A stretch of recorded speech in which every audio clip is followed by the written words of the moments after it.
Bonjour, je suis l'interlocuteur 01, le représentant du mouvement pour le futur de l'humanité. La révolution numérique est de plus en plus rapide et elle va transformer la nouvelle ère dans laquelle nous sommes entrés beaucoup plus profondément que n'importe quelles autres révolutions passées, jusqu'à remettre en cause l'idée que nous nous faisons de l'humanité, de la liberté, de l'individualité, de la société ou même la spatialité de notre corps et esprit. Nous commençons à entrer en symbiose avec l'univers digital autant que nous le sommes avec la nature. De nouvelles questions vont commencer à se poser telles que le transhumanisme ou bien notre relation au virtuel qui commence à avoir un réel impact sur le réel. C'est pour cette raison que nous avons la volonté de créer un groupe de réflexion mêlant l'art, l'écologique et le digital. Une nouvelle étape est à franchir dans l'évolution naturelle et humaine en y intégrant la technologie actuelle et future dans l'écosystème planétaire tout en permettant de libérer chacun de l'anxiété et la colère que nous autogénérons par nos modes de vie et de pensée. Nous ne parlerons pas de crise,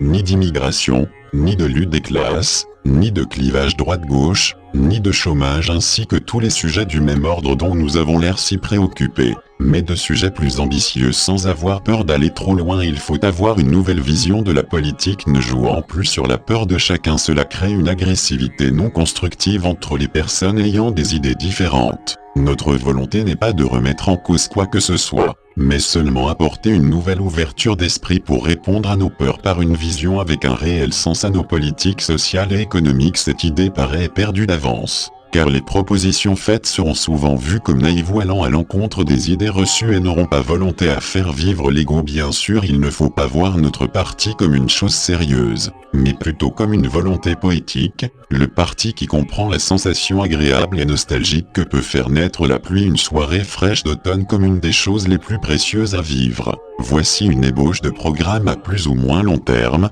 1. La création d'un gouvernement géré par l'intelligence artificielle totale. Elle a pour objectif de gérer les affaires sociales et économiques et philosophiques et remplacer les grands responsables politiques, une intelligence neutre n'ayant que la volonté de servir le bien commun. 2.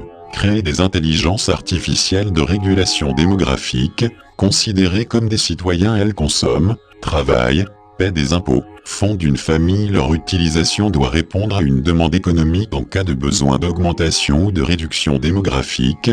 3. Mettre en place un grand gouvernement mondial piloté par l'intelligence artificielle afin de mieux gérer les dérives financières et économiques. 4. Robotiser dès que cela est possible avec l'avancement des technologies accessibles. 5.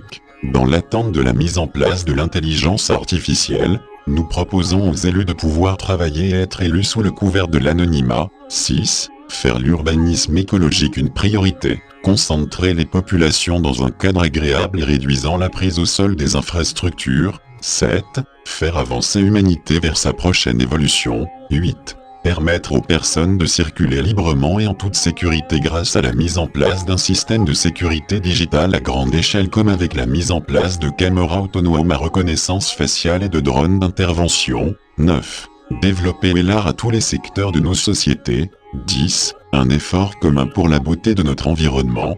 10. Introduire la notion de lutte et de prévention contre nos peurs instinctives dès le plus jeune âge afin de prévenir les comportements violents envers autrui. 12. Enseigner dès les petites classes l'esprit d'entraide et de compassion envers son prochain plutôt que l'esprit de compétition au détriment des autres. 13. Nous devons comprendre ce qu'implique le fait d'être une des constituantes de la nature et quelle responsabilité cela implique. 14. Faire participer chaque citoyen dans la mesure de ses possibilités au grand projet commun, la conquête spatiale à grande échelle, l'utilisation des énergies cosmiques renouvelables à grande échelle, la création de mégapoles écologiques et automatisés, faire de la méditation un des éléments clés de l'éducation, les aliments de synthèse plus sains que ceux issus de l'agriculture destructrice, la poésie du quotidien pour tous. Face à des projets de cette envergure, les petites préoccupations actuelles que les partis politiques mettent en avant afin de toucher facilement notre fond anxieux sont désuètes. Nous ne sommes pas seulement des consommateurs ou des électeurs ou tout